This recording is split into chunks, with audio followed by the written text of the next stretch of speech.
자, 또 시작할게요. 교과서 106조 자유낙하 운동 여기 할 차례인데 제가 조금 다르게 한다 그랬죠. 이번 시간에는 몇 번째입니까? 운동 얘기하는 것 중에 운동 세 번째 시간입니다. 첫 번째 시간은 운동이 뭐다? 운동은 시간분에 어떤 변화가 있어야 된다. 보통 시간분의 거리 변화다 라고 그랬고요. 두 번째 시간에서는 운동은 크게 두 가지가 있다.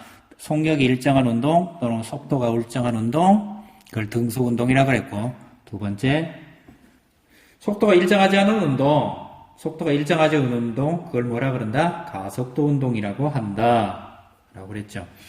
우리 주변에서 가속도 운동의 가장 대표적인 예는 뭐가 있냐? 그러면 자유낙하 운동이 가장 대표적인 가속도 운동이에요.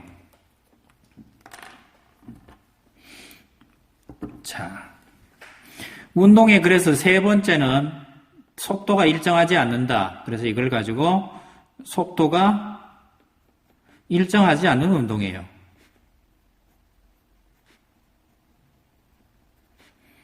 속도가 일정하지 않은 운동, 이걸 가지고 가속도 운동 그래요. 가속도는 일정할 수도 있고 일정하지 않을 수도 있어요. 가속도는 뭐랑 관계가 있다라고 그랬는지 모르지만 우린 앞에서 잠시 확인하고 갈게요. 힘이란 무엇이냐 그랬죠. 이 힘은 언제 배웠습니까? 중력, 탄성력 그러면서 2학년 때 배웠습니다. 부력이라는 말도 배웠고요. 근데 이 힘이라는 거는 첫 번째 물체 모양이 변한다.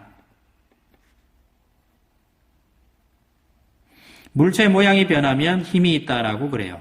여러분들이 지나가다가 깡통을 발로 밟으면 팍 찌그러지고요. 망치로 벽을 때리면 깨집니다. 야구방맹이로 지나가는 친구의 뚝배기를 박살내면 큰일 나지만 여러분들이 힘을 작용하면 물체 모양이 변한다. 그럽니다. 절대로 친구를 때리시면 안 됩니다. 물체의 모양이 변하는 게 아니고 친구 관계도 변하게 됩니다. 큰일 납니다. 그 다음 두 번째, 운동 상태가 변해요. 여학생들보다는 남학생들이 금방 합니다. 정지이든 축구공을 거차면 운동 상태가 변하죠. 왜요? 정지하고 있다가 뻥 하고 날아가죠. 날라오는 요즘 야구 시즌이죠. 야구공이 이 방향으로 날라와요. 근데 여기서 누가 방맹이를 가지고 깡 하고 때리면 이 야구공이 어떻게 돼요? 다시 이렇게 튕겨가죠. 야구공의 방향은 오른쪽에서 왼쪽으로 가다가 야구 방맹이가 휘둘러서 탕 때리면 왼쪽에서 오른쪽으로 가죠. 그래서 이걸 가지고 운동 상태가 변했다라고 그럽니다. 즉 힘이 작용하면 두 가지가 변합니다. 모양이 변하고 운동 상태가 변합니다. 운동 상태는 크게 두 가지입니다. 속력이 변할 수도 있고요. 또는 속도가 변할 수도 있습니다. 그 다음 두 번째, 운동 방향이 변하는 것도 운동 상태가 변했다라고 그래요. 그러면 힘이 작용하면 두 개, 모양과 상태가 변하는데 상태는 속력과 방향이 변한다라고 생각하시면 됩니다. 그럼 우리 교과서 106쪽에는 무슨 내용을 하고 싶다는 얘기입니까? 여기에서는 속력만 변하는 거죠. 그게 자유낙하는 어떤 높은 건물 위에서 또는 높은 번지 점프대라 그럴까요? 번지 점프대 위에서 사람이 이렇게 뛰어내리면 이 뛰어내릴 동안 속력은 어떻게 돼요? 증가하죠. 방향은 어떻게 돼요? 변해요, 안 변해요? 방향은 변하지 않습니다. 즉 고무줄이 탕 작용하기 전까지만이에요. 그러면 방향 변화적 속력이 증가하는 운동을 하게 되죠. 이런 걸 무슨 운동? 자유낙하 운동 그럽니다. 물론 제일 밑에 내려가면 줄 메고 있는 줄 때문에 탄성력 때문에 내려갔다 다시 튕겨 올라갑니다. 그래서 내려갔다가 튕겨 올라가서 이런 모양을 하게 됩니다. 꿀렁꿀렁. 그래도 마지막에 턱 이런 모양이 되는데 요 떨어지는 요 부분 동안은 어떤 일이 되는 겁니까? 밑으로 속력이 증가하고 있죠. 요거 자유낙하 운동 그럽니다. 이 자유낙하 운동은 굉장히 유명하죠. 뉴턴이 사과 떨어지는 거 보고 중력을 찾았다. 이런 말도 하고요. 그 다음에 갈릴레이 실험한 게 있죠. 나무공이랑 쇠공, 피사의 사탑에서 떨어뜨리면 누가 빨리 떨어져요? 예, 동시에 쿵 떨어진다. 근데 왜 선생님 동시에 쿵 떨어진대요? 닥터라고요. 쇠공을 떨어뜨리면 닥터라고 쇠공을 떨어뜨리면 동시가 아니던데요. 예, 동시가 아닙니다. 무엇 때문에 그래요? 공기 저항 때문에 그렇습니다. 닥터는 공기 저항이 굉장히 크고요. 쇠공은 공기 저항이 굉장히 작습니다. 닥터는 표면적이 넓어서 공기 저항이 크고요. 쇠공은 표면적이 작아서 큽니다. 그러면 쇠공도 닥터만큼 표면적을 넓히면 어떻게 됩니까? 이론적으로 천천히 떨어집니다. 그렇다는 얘기는 뭡니까? 쇠공의 무게만큼 이 쇠공을 둥그렇게 두는 게 아니고 강철 솜같이 이렇게 막 넓게 펴야 된다는 얘기죠. 무게가 똑같고 면적을 넓게 이렇게 쫙 펴주면 어마무시하게 이래 펴지겠죠. 이 펴지면 이게 바로 뚝 떨어집니까? 바로 안 떨어집니다. 어떻게 떨어집니까? 뚝 바로 이렇게 떨어지는 게 아니고 왔다 갔다 하면서 쿵 떨어지는 거예요. 이거는 저항이 작을 때, 이거는 저항이 어떨 때? 클 때. 저항이라는 얘기는 공기 마찰이라 그래도 됩니다. 뭐 전기는 저항이라 그러는데 보통 같은 개념으로 비슷하게 쓰입니다.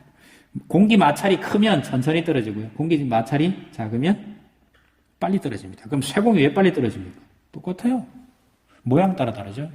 이건 또 다른 문제예요. 다른 문제라는 게 뭐냐 그러면 그냥 여기서는 같은 거 보면 현실 세계에서는 공기 마찰이 있으니까 뭐 어떻게 모양이 됩니까? 요거는 중학교 과정에는 안 나오는데요. 이런 걸 가지고 공기 마찰까지 생각하는 걸 가지고 유체 마찰, 유체역학이라 그래요. 유체가 공기 중에서 어떻게 되냐? 즉 유체, 공기나 물에서 운동하는 물체는 어떤 힘을 받게 되는가라는 이런 학문이 또 따로 있습니다. 이건 대학교 3학년 물리학과 가시면 가르쳐 줍니다. 이거는 주로 연구하는 데가 어디냐 그러면 비행기는 공기중에 굉장히 빠르게 지나가죠. 또는 낙하산 뭐 이런 것들 연구하는 데입니다. 비행기나 자동차도 요즘은 유체역학적으로 설명을 합니다. 그 이유는 자동차도 공기 중에서 굉장히 빠르게 지나갑니다. 그러다 보니까 자동차 모양에 따라서 연비가 달라지죠. 이런 학문이 따로 있으니까 그거는 그때 배우시고요. 여러분들이 지금 저랑 했는 거는 두 가지를 했습니다. 뭘 했습니까? 등속운동 떨어지는 거, 지구에서 아니죠. 등속운동, 자유낙하 운동에 대해서 얘기를 했습니다. 자, 그리고 여기서 또 하나 넘어가야 되는 건 뭐가 있습니까?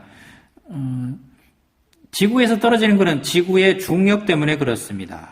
맞습니다. 그럼 중력이 클 수도 있고요. 중력이 작을 수도 있습니다. 중력이 크면 빨리 떨어집니다. 왜? 생각 잘 해보시고요. 중력이 작으면 천천히 떨어집니다. 당연한 거예요. 왜요? 중력이 없으면 떨어져 안 떨어져요? 안 떨어지죠. 중력이 없으면 안 떨어진다는 얘기는 떨어지는데 시간이 무한정 걸린다는 걸 의미하잖아요. 그러니까 여러분들은 따로 외우실 필요 없어요. 중력이 크면 지구는 중력이 있으니까 떨어져요. 우주 공간은 중력이 지구를 벗어나면 멀리 벗어나면 중력이 점점 줄겠죠. 줄면 떨어져 안 떨어져요? 안 떨어져요. 안 떨어진다는 얘기는 떨어지는 시간이 어마무시하게 많이 걸린다는 얘기입니다. 그러면 간단해요. 중력이 크면 빨리 떨어지고 중력이 작으면 천천히 떨어집니다. 그래서 가끔 보면 달이랑 지구에서 누가 빨리 떨어집니까? 당연히 지구에서 빨리 떨어집니다. 시간은 같은 거리만큼 떨어져라. 그럼 지구가 빨리 떨어집니다. 달, 지구, 사람은 해 표면에 갈 수는 없으니까 해에 있습니다. 누가 제일 빨리 떨어집니까? 해. 그 다음에는 지구. 제일 천천히는 달. 마지막은 뭐가 될까요? 무중력. 떨어져요? 안 떨어져요? 안 떨어져요. 안 떨어진다는 해석만 조금 바꾸시면 됩니다. 자유낙하 운동 여기까지가 단데 자유낙하 운동만 있는 게 아니고요. 뭐도 있습니까? 속력이 일정하지 않고 가속도 운동, 속력이 자꾸 변하는 운동은 우리 주변에 굉장히 많습니다. 빨리 가다가 서는 것도 전부 길게 보면 가속도 운동입니다. 여러분들이 뛰어가다가 정지하는 것도 가속도 운동이에요. 속력이 빨라졌다, 느려졌다 하거든요. 자, 어쨌든 간에 여기까지 하고 또 다음 시간에 연습 문제를 좀 풀어야 되는데 연습 문제 풀 기회가 있을 겁니다. 자, 오늘은 또 여기까지 하겠습니다. 이상입니다.